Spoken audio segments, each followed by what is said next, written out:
So this video is asthma part 2 in which we will discuss about the asthma assessment and management. This is Saman Salim and SS Medics. So this slide targets how do we assess asthma. We only need two things. Number one is a careful history and number two is peak expiratory flow meter findings. On the basis of these two things, we can classify asthma. Now, although the slide looks a bit complicated, but there are only two concepts that need to be understood. Number one is how to differentiate between intermittent and persistent asthma. And number two concept is how to differentiate between mild, moderate, and severe asthma. So the first concept, difference between the intermittent and persistent asthma, it is it depends upon the frequency of symptoms. If the symptoms are less than 3 day symptoms per week, less than 3 night symptoms per month, less than 3 hospital admissions per year, this is diagnostic of intermittent asthma. But if these symptoms are more than 3 day symptoms per week, more than 3 night symptoms per month, or more than 3 hospital admissions per year, that is persistent asthma. Once we are clear between the intermittent and persistent asthma, we have to differentiate between mild, moderate, and severe. And this is done on the basis of findings of the peak expiratory flow meter, that is FEV1. If this FEV1, it is more than 80%, that is mild. Either mild intermittent or mild persistent, the FEV1 will be above 80%. For moderate asthma, the FEV1 value will be between 60 to 80%, and for the severe asthma, the FEV1 value will be less than 60%. Once we have classified asthma, we have to give the treatment.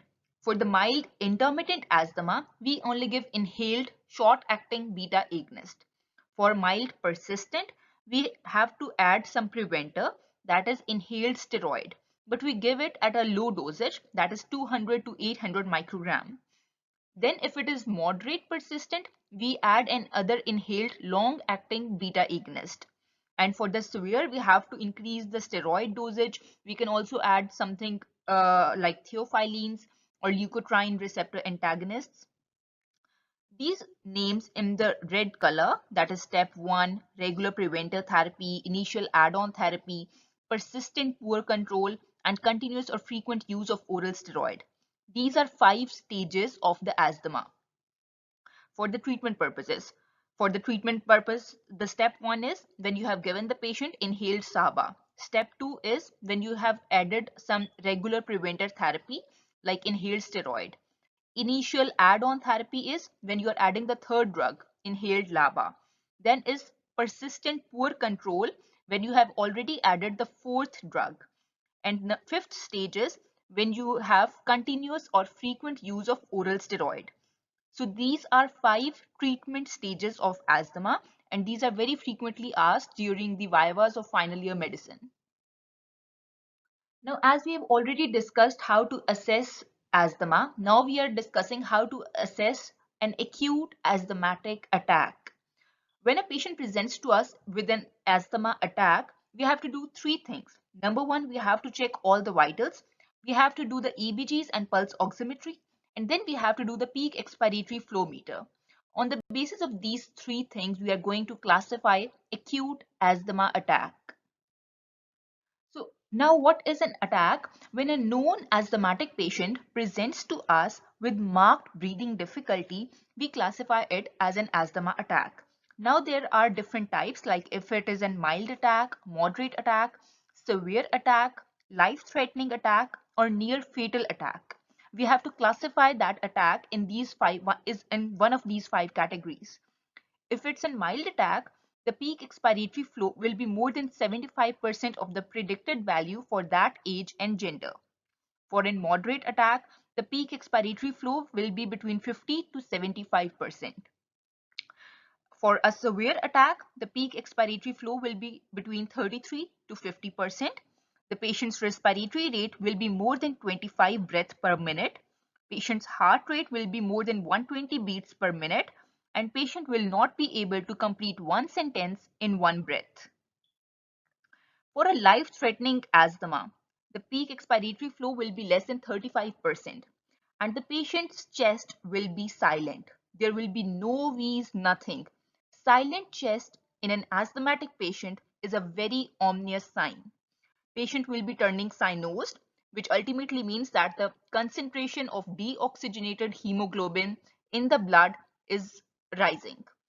Patient's heart rate, it will be having bradycardia, arrhythmias, hypotension, and ultimately patient will land into confusion and coma if not treated. Basically, the patient will be in type 1 respiratory failure when patient is having a life-threatening asthma. We classify it as near fatal asthma when patient falls in the category of type 2 respiratory failure, in which the partial pressure of carbon dioxide in the blood also starts to rise. Now coming on to the management of this asthma attack. If it's a mild attack, we simply give the patient bronchodilator, that is short-acting beta agonist. We wait for it 1 hour and then we repeat the peak expiratory flow. If it has improved, we discharge the patient and we give the discharge slip should have short-acting beta agonist as and when needed, oral steroid for 40 mg for 5 days. And we tell the patient to return if worsens. We can also add some anti-allergic like Montelukast if the patient is having allergic or seasonal asthma. If the patient is having moderate asthma attack, we have to give patient high flow oxygen. High flow means 6 to 8 liters per minute, nebulized salbutamol continuously, steroid 40 mg orally stat. We do the ABGs stat. We gain the IV access, and if needed, we also do the chest X-ray. But these are the things that we do in the stat. If the patient improves, we observe the patient, and if the patient can be sent home, we do send the patient home. If patient does not improve, we admit that patient. When the patient falls in the category of severe, that is the peak expiratory flow findings were less than 33%, we directly have to admit the patient. We follow the ABC protocol. We give him all these things that we have done previously, oxygen, continuous SABA, plus we also give parenteral short-acting beta agonist. We give him steroid 50 mg oral, plus we also give him IV steroids. We have to give him ipratropium nebulizations. We keep an eye on the fluids and electrolyte balance. And still, if the patient does not improve, we give him IV magnesium sulfate. Adrenaline can be given. And if still no improvement, then theophylline can also be given. These are the various treatment options for severe attack. For the life-threatening attack, then we hear that the patient falls in the category of life-threatening attack. That is, the patient is having type 1 respiratory failure. That ultimately means that patient needs assisted ventilation.